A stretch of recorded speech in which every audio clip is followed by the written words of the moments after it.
Vamos conversar hoje sobre candlestick. Bora pro vídeo. Olá pessoal, como estão? Tudo beleza? Mário na voz aqui, seja muito bem-vindo ao canal Aristocrata. Direto ao ponto, tá? Hoje vamos falar sobre candlestick, então antes de mais nada, deixa seu comentário, se inscreve no canal, curte aí também, né, para poder ajudar o canal e já compartilha com a galera aí. Gente, é o seguinte, o site que eu recomendo para que vocês possam fazer análise do mercado financeiro, tá? Totalmente gratuito, tá bom? É o TradingView, tá? Inclusive vou estar usando ele para poder fazer uns exemplos aqui para vocês, mas na verdade vou estar usando a parte branca dele para poder fazer uns rabiscos, tá? Eu já deixei pronto aqui uma ideia do candlestick verde e vermelho, tá? A gente vai se aprofundar um pouquinho mais, mas a grosso modo, o que é composto um candlestick? Tanto verde quanto vermelho, tá? Ele é composto por abertura, fechamento, máxima e mínima, indiferente de candlestick verde ou vermelho, tá? Abertura, fechamento, máxima e mínima, tá bom? Dando um exemplo para vocês aqui, já usando para rabiscar, eu vou mostrar para vocês o que pode ter acontecido nesse candlestick verde, por exemplo, tá? A abertura simplesmente é onde ele se inicia, onde ele nasce. Ele começou ali, pum, abertura, tá? Máxima, até onde ele foi. Mínima, até onde ele foi também para baixo. E fechamento é onde ele termina, que é o fechamento dele, tá? Então, nesse candlestick pode ter acontecido isso daqui, ó. Abertura, foi até lá em cima na máxima, veio até aqui embaixo na mínima e fechou aqui, tá? Pode ter acontecido isso também. Lembrando que a certeza da vela, no caso o candlestick, é a abertura e o fechamento, que é onde ele inicia e onde ele finaliza. A movimentação que aconteceu não dá para saber. A gente consegue ter uma ideia porque ele deixou uma sombra, que é o pavio, para cima e uma sombra para baixo, que no caso é o pavio na parte de baixo. Então a gente sabe que ele foi até lá, na máxima, ele foi até na mínima, tá? Na abertura e terminou lá em cima no fechamento. O que aconteceu? Será que ele foi duas vezes, ele foi mais vezes, ele foi e voltou várias vezes? Não dá para saber, tá? A gente consegue ter uma ideia, uma leitura do candlestick com base nas informações que a gente tem, o que forma, os elementos que formam ele, ok? Outro exemplo que pode ter acontecido aqui também é que ao invés de ele ter vindo aqui na abertura e ter ido para máxima, ele pode ter vindo para mínima primeiro. Foi para mínima, depois ele foi para máxima e terminou no fechamento aqui, ó. Ok? Claro que também nada impede desse candlestick verde, por exemplo, ter feito isso, ó. Foi para máxima, veio para mínima, foi para máxima, ficou aqui sambando, depois foi lá na mínima, deixou a sombra lá na mínima, né? Foi lá na máxima, ficou sambando, sambando e fechou aqui. Pode ter acontecido isso também, tá? Então assim, a certeza é da abertura e fechamento. Com o candle vermelho, mesma coisa. A diferença é que ao invés de ele fazer a abertura, ele ter ido lá para cima e ficado verde, ele fez a abertura e no máximo que ele foi aqui, ó. E quando ele estava aqui, ele estava verde. Depois ele desceu lá embaixo, foi lá para a mínima e terminou aqui, tá? Então a diferença é que todo candlestick, a abertura dele pode ser considerado ponto zero. Do zero para cima ele fica positivo, fica verde. Do zero para baixo ele vai ficando negativo, tá? Então, um resumão. O candlestick ele é formado por 4 elementos, tá? Máxima, mínima, abertura e fechamento. Acabou. Simples assim. A máxima e a mínima é onde ele deixa esse pavio. Então, não necessariamente aqui no nosso exemplo, o candle vai ter esse pavio desse tamanho. Pode ser que ele seja assim, ó. Tá? Pode ser que ele seja mais paviozudo, ó. A única diferença é que ele fez a mínima aqui embaixo, ó. Tá? Tanto é que aqui em cima também pode acontecer de você ver um exemplo assim, ó. Né? Que no caso ele foi até a máxima lá, tá? Então vai depender da movimentação da vela, tá bom? Vai depender do movimento que ele fez, ok? Então vamos lá. Considerando o ponto zero, como eu falei, tá? Então o exemplo aqui que a gente terminou com uma vela aqui, certo? Onde ela foi composta por uma mínima, que no caso aqui não tem pavio, então a mínima foi a abertura, não deixou sombra, e aqui foi a máxima, que é a mesma coisa que o fechamento, tá? Então ele não teve sombra porque o máximo foi o fechamento, e aqui embaixo também a abertura Ele nem foi para baixo, então a abertura também foi a mínima dele, tá? Então a mínima já foi logo na abertura, então por isso que ele não deixou sombra, tá? E o que é o ponto zero?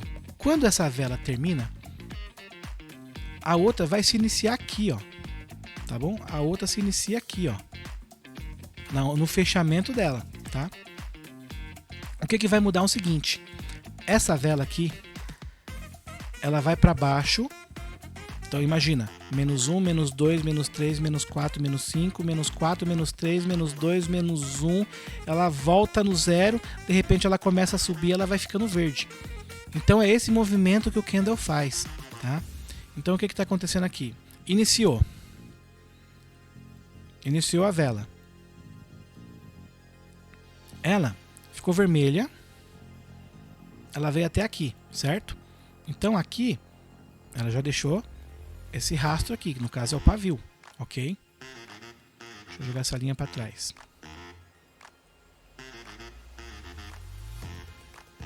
Então, ela já deixou esse pavio aqui pra gente, ó. Então, quando ela volta, ela deixa o pavio e ela começa a ficar verde, porque ela já surgiu do ponto zero para cima, é igual a sua conta corrente, tá? Então imagine que você tem uma conta corrente que está com R$0, tá bom? Se você fica devendo menos 5, vai ficar vermelhinho menos 5 lá. Daí fica devendo menos 10, ele soma, vai ficar menos 10 negativo, fica vermelho.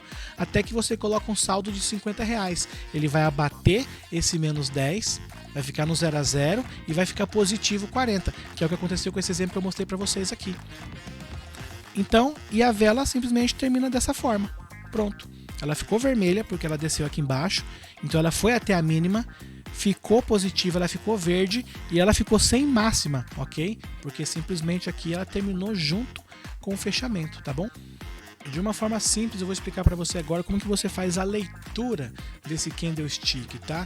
E o que interessa para mim ele deixar a sombra para cima, deixar a sombra para baixo, ele terminar verde ou terminar vermelho, o que isso agrega no meu conhecimento, ok?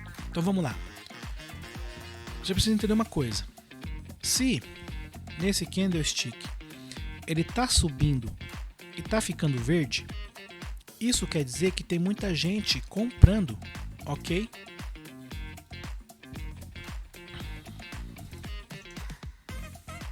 Lembra que eu dei o exemplo da sua conta? Então as pessoas estão colocando saldo, estão comprando.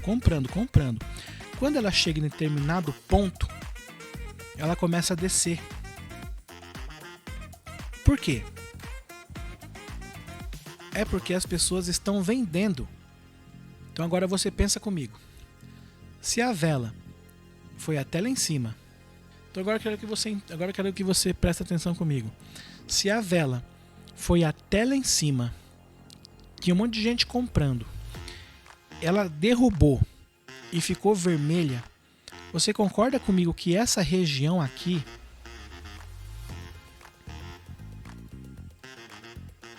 Você concorda que nessa região aqui tem muita gente vendendo a ponto de descer e os compradores não conseguir comprar? Então, uma rejeição. Então, nesse candlestick aqui, teve uma rejeição muito grande na compra, tá?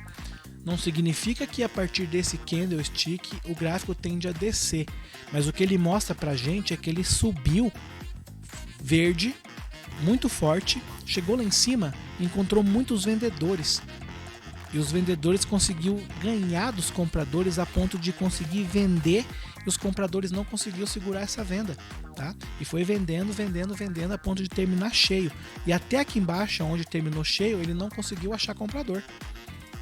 Agora eu vou trazer para você exemplo no gráfico, tá bom? Eu trouxe dois exemplos aqui de dois retângulos, onde o verde simboliza compradores, o vermelho simboliza vendedores, tá?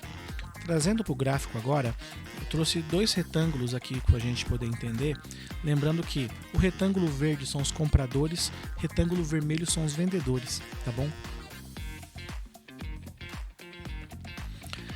Vamos fazer a leitura agora desse gráfico, tá bom? Iniciando aqui, dá a se entender que o gráfico ele subiu, desceu, subiu de novo, tá? Desceu aqui. Então teve uma constante briga ali de compradores e vendedores, tá? E o que aconteceu aqui? Nessa região onde tem muita rejeição, que no caso é esses pavio, tem uma boa briga aqui de compradores, tá? Que no caso aconteceu aqui assim, né?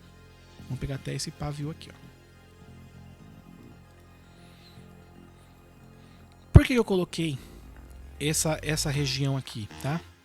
Porque simplesmente quando as pessoas tentavam vender, que o gráfico chegava aqui, pum, ele voltava, depois ele ia, tum, voltava de novo, ele ia, tum, voltava de novo, porque nessa região tinha muito compradores aqui, ó. Então o gráfico não conseguia passar daqui. Até que chegou uma hora onde houve essa quebra, né? Olha que legal. E os vendedores que estavam apenas aqui em cima nesse pavio, conforme ele foi vendendo, ele foi preenchendo, ó. Olha o tanto de pavio aqui, ó. Várias vezes o candle tentou subir e não conseguiu. A hora que esse vendedor foi vendendo, ele foi fazendo isso daqui no gráfico, ó. Até a hora que ele conseguiu capturar todos esses compradores. Tanto é que ele continuou descendo aqui embaixo. E foi assim, ó. Pronto. Até nessa parte aqui, ele engoliu todos os compradores, tá? Tanto é que, depois que o gráfico desceu, ele tentou subir, mas ele não conseguiu entrar dentro dessa região. Olha que interessante. Daí ele foi, tentou subir, foi. Até que chegou uma hora aqui embaixo que ele conseguiu dar uma reerguida. E depois os vendedores foram e derrubaram. Mas quando o gráfico voltou para essa região aqui, ó, olha que interessante aqui, essa região. Se a gente puxar essa zona de vendedores aqui, ó, para a direita, olha que legal. Por mais que os compradores eles voltaram a ter força aqui nessa parte de baixo, ele não teve força o suficiente de entrar dentro dessa região de venda. Então o candlestick ele mostra pra gente o que está acontecendo naquele exato momento. A gente sempre faz o estudo no macro, no micro, né? Mas operando o day trade, você vendo a movimentação da vela na hora, em tempo real, você consegue entender o que está acontecendo no mercado financeiro. Tem muito mais vendedores jogando o preço para baixo, tem muito mais compradores jogando o preço para cima. Tem uma região onde essa região está sendo rejeitada o preço, rejeitado por onde? Rejeitado numa compra, rejeitado numa venda. Então assim, é bom se atentar à movimentação do candlestick, tá? Porque ele tem muito a dizer pra gente. Hoje o vídeo vai ficando por aqui, tá? Foi um vídeo bem rápido explicando para vocês sobre o candlestick, o que é o pavio, o que é uma abertura, o que é o fechamento, máxima, mínima, tá? E o que ele tem a dizer pra gente no mercado financeiro, ok? Espero que tenham gostado desse conteúdo, até a próxima.